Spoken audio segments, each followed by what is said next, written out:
Welcome back to the Jarrett Bay Insider. I'm RV Hodge. Have you ever heard the phrase, that boat has beautiful lines? Well, we're going to explore that in depth.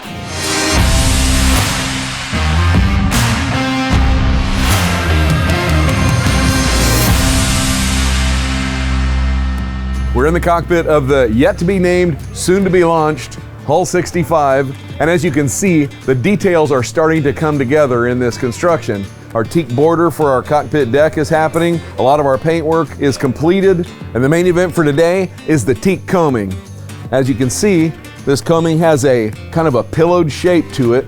That is designed so that the fisherman has something comfortable to bump his leg up against while he's in action in a seaway. It's also obviously very beautiful. This is all hand shaped, and each of these pieces is handmade and they fit together.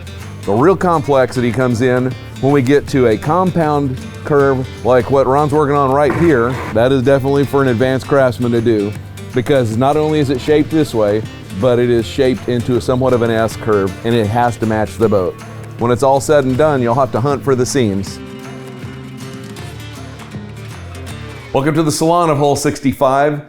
As you can see, there are some things that are underway, some things are finished, and there are some things that are in process elsewhere, but we can't give you all the secrets today. You'll have to stick around for that.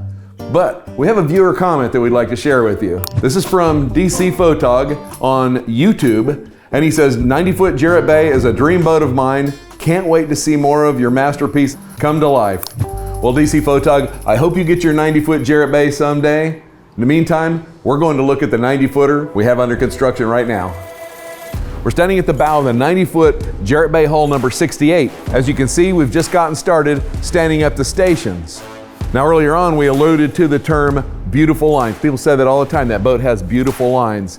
In general, people are referring to the aesthetic beauty of the boat, and that is part of it. But there's a lot more to it, and there's a way that's made. It's all intentional, it's not by accident.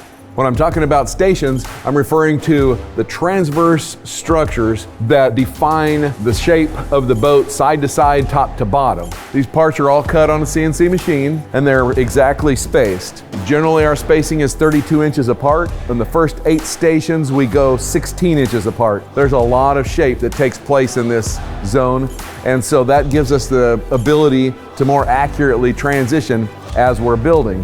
All of this is going to actually hold the boat. This is not the boat itself.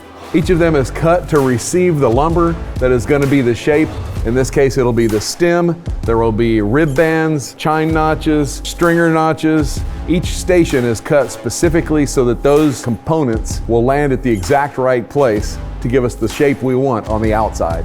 Then once we start planking, it'll literally put the skin on the boat. The shape of the bottom, as you can see, will be defined by this, and that is referred to as the dead rise. It's really just the angle of how the bottom meets the sea. The chine defines where the bottom and the side transition.